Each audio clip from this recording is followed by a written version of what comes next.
গণতান্ত্রিক এই লড়াইয়ে আমি যখন আমার বিশ্ববিদ্যালয়ের প্রশাসন, রাজনৈতিক সহকর্মী সহ অনেক মানুষকে পাশে পাচ্ছিলাম না, তখন গণমাধ্যমই ছিল আমার একমাত্র শক্তি, আত্মবিশ্বাস।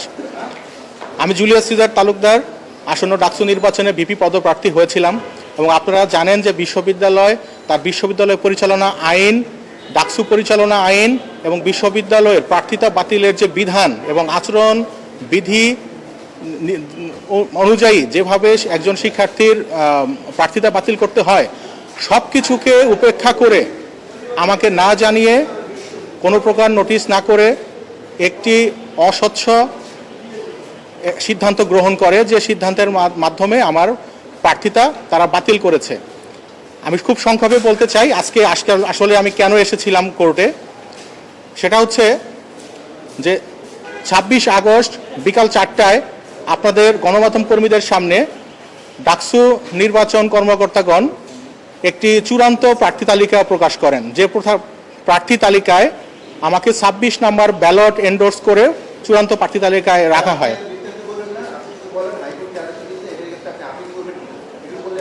হ্যাঁ, আমি যে আদেশটা দিয়েছে আমি সেটার প্রেক্ষিতে আমি আপিল করব এবং আমার প্রতিপক্ষ আইনজীবীরা যে তথ্য এখানে উপস্থাপন করেছেন সেটি অসত্য ছিল এবং একটি তথ্য তারা অস্বীকার করেছেন, আমি সেটি ভবিষ্যতে তুলে ধরব।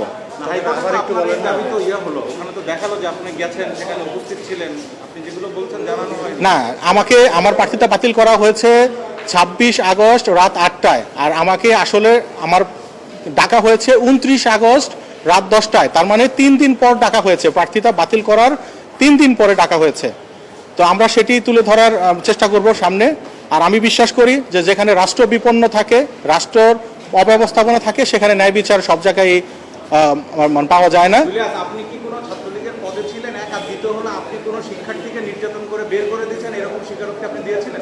সেরকম কোনো অভিযোগ আমার বিরুদ্ধে তারা এনেছে, কিন্তু সে আমার কোনো নির্যাতনের অভিযোগ তারা প্রমাণ করতে পারেনি। পরে সেই যে নির্বাচন কালীন সময়ে যে গঠিত তদন্ত কমিটি ছিল তারা বলেছে যে সরাসরি কোনো প্রমাণ নেই, তবে যে সময়ে আমি ওইখানে হলের জিএস ছিলাম গত ডাকসুতে, তো বলেছে যে যেহেতু তুমি জিএস ছিলা সেহেতু আমরা ধরে নিচ্ছি যে প্রচ্ছন্ন, মানে যেটাকে বলে পরোক্ষ মানে ইনভলভমেন্ট থাকে, সেটা তারা বলেছে যে এরকম আমরা মনে করছি। কিন্তু তারা আমাকে কোনো রকমের প্রমাণ দিতে পারে নাই, কোর্টেও তারা প্রমাণ হাজির করতে পারে নাই। আপনি কি দাবি করছেন কোর্টে যে উত্থাপিত প্রমাণগুলো এগুলো ফ্যাব্রিকেটেড?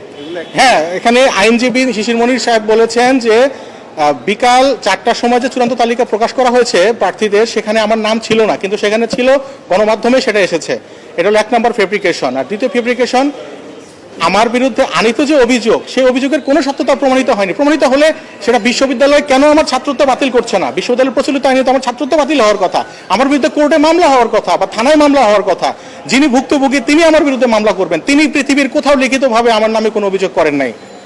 সে সময় সেটা অভিযোগ হয়েছে, কোর্টে হয়েছে, থানায় হয়েছে, ইউনিভার্সিটিতে হয়েছে, কোথাও আমার নাম নেই।